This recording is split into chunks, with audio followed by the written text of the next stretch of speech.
नमस्कार दोस्तों, मैं हूं अशोक वर्मा। आप देख रहे हैं टीवी20 न्यूज। टीवी20 न्यूज पर खबरों का सिलसिला जारी है, बने रहिए हमारे साथ। समाजवादी पार्टी के संस्थापक मुलायम सिंह यादव के निधन पर अबू आसिम आजमी बसपा अध्यक्ष महाराष्ट्र ने दुख व्यक्त किया है और उन्होंने कहा है कि इस रिक्तता की पूर्ति होना अब असंभव है। ईश्वर उन्हें अपने श्री चरणों में स्थान दे। क्या कुछ कहा अबू आसिम आजमी ने, सुनिए। मेरे साथ अबू आजमी हैं जो नेताजी के सबसे करीबी लोगों में से एक माने जाते रहे हैं। अबू आजमी जी तुरंत निकल रहे हैं लखनऊ के लिए। अबू भाई, ये दुखद खबर को कैसे देखते हैं आप और आपकी जिंदगी में इसका क्या परिणाम है? देखिए, ये सुनकर हम लोगों की आंखों में आंसू हैं। मैं नहीं बल्कि मेरा पूरा परिवार आज दुखी है। इसलिए दुखी है कि यही जगह है वो जहाँ नेताजी 1994 में आए थे, जब मुख्यमंत्री थे, जब मेरे पे एक आरोप था बम ब्लास्ट का और मैं जमानत पे छूट कर आया था सुप्रीम कोर्ट से। यहाँ के पॉलिटिकल लोग मेरे साय से दूर भागते थे। उस वक्त एक नेता थे, मैं नाम नहीं लेना चाहता हूँ, कांग्रेस के, उनको मुख्यमंत्री ने कहा कि तुमको मैं इसलिए मंत्री नहीं बनाऊंगा कि तुम अबू आसिम के रिश्तेदार हो। मेरे साय से लोग भागते थे। ऐसे वक्त में एक मुसलमान उपेक्षित समाज के वर्कर के ऊपर नेताजी ने यही आकर मेरे सर पे हाथ रखा। लोगों ने मना किया कि मत जाओ उनके पास, वो आरोपी है बहुत बड़े केस का। नेताजी ने कहा मैं जानता हूं ये झूठ है, और नेताजी ने कहा अबू आसिम तुम काम करो, मैं तुम्हारे साथ खड़ा हूं। बहुत अखबारों में नेताजी के खिलाफ बहुत छपा, लेकिन नेताजी बिल्कुल पहाड़ की तरह से खड़े होकर उसका मुकाबला किया। मैं निर्दोष है, मेरा कोई दूर तो लेना नहीं।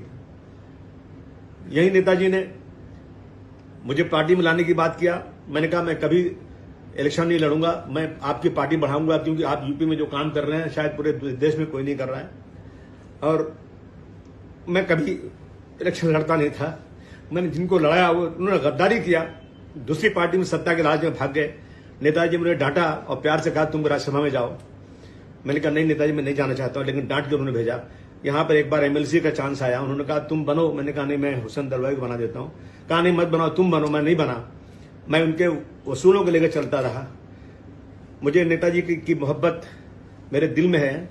जब मैं लखनऊ कभी जाऊं तो नेताजी अपने पास बुलाकर खाना खिलाते थे, मिठाई खिलाते थे, चाय पिलाते थे, और ज़ईफ होने के बाद भी जब खुद उठ नहीं सकते थे, लोगों को सहारे से उठ के कंधे पर हाथ रखकर मुझे गाड़ी तक छोड़ते थे। आप लगातार कह रहे हैं कि जब आपके ऊपर ब्लास्ट का आरोप लगा, आप भावुक भी हो गए हैं, रो भी रहे हैं कि उस समय में आपके साये से लोग भागते थे, आपको लोग दूर दूर तक पहचानने से इनकार करते थे, जिस समय नेताजी हाथ पकड़ा। जी हाँ, बिल्कुल। और जिन अफसरों ने मुझे पकड़ा था बेगुनाह, मुझे नेताजी ने इस काबिल बनाया कि मैं उनके सामने खड़े होकर मुझे सल्यूट करें, ये ताकत मुझे नेताजी ने दिया। जुल्म के खिलाफ लड़ाई लड़ने की ताकत मुझे नेताजी ने दिया।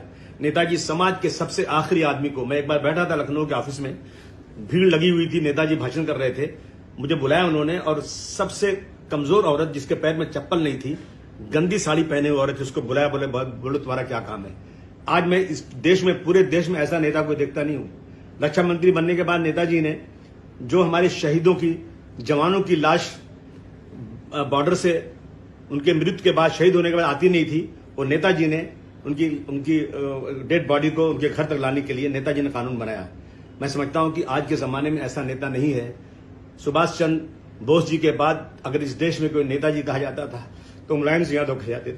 आपकी जिंदगी में क्या आमूल चूल परिवर्तन हुआ नेताजी के आने के बाद, और उसके पहले की जिंदगी और बाद की? मेरी जिंदगी पहले सिर्फ कारोबारी थी। मैं अपने बाल बच्चों के लिए लड़ता था, बाल बच्चों के लिए कमाता था, लेकिन नेताजी से मिलने के बाद मुझे नहीं मालूम मेरे बच्चे कब जवान हो गए। मैं नेताजी के वसूलों को लेकर मुंबई से लेकर यूपी तक सड़कों पर समाजवादी के झंडा लेकर फहरा रहा हूं, और मैं आपको यकीन दिलाता हूं कि मुझे कभी सत्ता मिले या न मिले, मैं कभी सत्ता में भागीदार बनूं या न बनूं, लेकिन मैं नेताजी के वसूलों को, उनके एहसानों को भूलूंगा कभी नहीं। मैं उन्हीं के झंडा लेकर चलता रहूंगा आखिर दम तक, ये मेरा संकल्प है। आप उनके जाने के बाद आपके जिंदगी में, चाहे राजनीतिक जिंदगी हो या पारिवारिक जिंदगी हो, एक जो है एक वडील, एक जो पिता के समान का जो हाथ साया था, क्या आप मानते हैं कि वो कहीं न कहीं छूट गया? बिल्कुल छूट गया। अभी नेताजी आए थे इस अस्पताल, ये मुकेश अंबानी जी के अस्पताल में आए थे। उन्होंने बेड पर सोए हुए तब अपनी बीमारी की हालत में मेरे हाथ को पकड़ा, 25 बार कम से कम 4-5 दिन के अंदर कहा कि तुम अबू आसिम, तुमको नहीं मालूम तुमको यूपी के लोग कितना चाहते हैं, तुम्हारा कद कितना बड़ा वहां है, तुम यहाँ छोड़ो, वहां आके काम करो, अखिलेश जी के साथ काम करो, तुम अच्छा बड़े नेता बनो। यानी उनकी हमेशा ये तमन्ना थी कि हम लोग आगे बढ़ें। तो नेताजी के निधन के बाद ये एक बहुत बड़ा जो है ना वैक्यूम हो गया है। मैं समझता हूँ ये वैक्यूम कोई पूरा नहीं कर सकता। आप सीधे वहां यहाँ से कहाँ जा रहे हैं और किस तरीके से? मुझे जाना है सैफई, लेकिन सैफई की कोई फ्लाइट नहीं है, इसलिए मैं लखनऊ जा रहा हूँ। लखनऊ से सीधा सैफई जाऊंगा। आप लगातार रो क्यों रहे हैं, क्यों? ये आंसू खुद निकल रहे हैं। क्योंकि जो क्षति आपके आंसुओं से दर्द और छलक रहा है कि लगातार आप किस तरीके से उस समय में कंडीशन थी, आपको लोग पहचानने से मना करते थे, आप सड़क पर जाते थे, आपके रिश्तेदारों से लोग दूर भागते थे। मैं आज इस मुल्क में एक मजलूम कौम हूं जिसे आज कोई पूछने को तैयार नहीं है, उसके साथ लगातार जुल्म किया जा रहा है। लेकिन मैं मानता हूं कि इस देश में एक ही नेता श्री मुलायम सिंह यादव जी हैं जो इस मजलूम कौम को इंसाफ देने के लिए आगे कदम बढ़ाया। कैसे कैसे आरोप उन पे लगे, उनको कहा गया कि मुसलमानों की औलाद है, उन्होंने बुरा नहीं माना। उन्होंने कहा शायद इसी बहाने से मुझे अल्लाह ताला माफ कर दे और मुझे कोई अच्छी जगह मिले जन्नत में, स्वर्ग में। इनके ये अल्फाज मेरे कानों में गुजरे।